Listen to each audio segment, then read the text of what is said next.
Let's make some painted brush text in Adobe Firefly and Illustrator. First, we're going to start in Illustrator. I'm going to type in panter.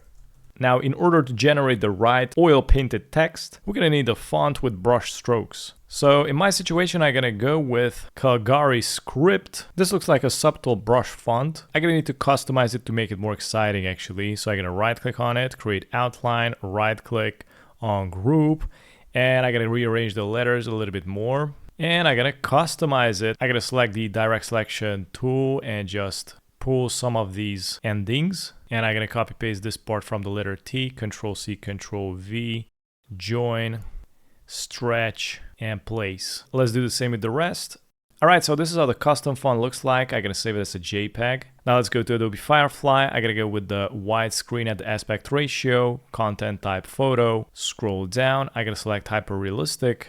And I'm going to type into the prompt, thick yellow oil paint stroke isolated on black canvas background. Let's go and click on try prompt. All right, so this is the first try and these actually look really promising. I really like the first one and I'm going to go to the edit and click on use as style reference. And we're going to scroll up here where the composition reference is. We're going to click on upload image. Let's go and select the stroke text that you created. Click on open, continue.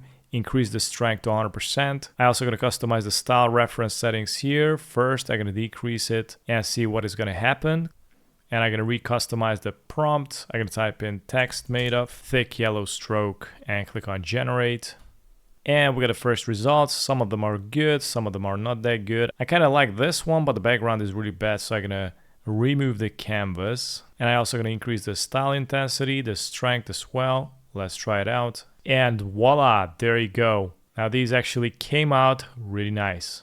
So let's say I like this one and I gotta go to the edit and click on use as style reference. And this way we're gonna create more similarities like this. And this is how you make text made of brush strokes here in Illustrator and Adobe Firefly. Thanks for watching.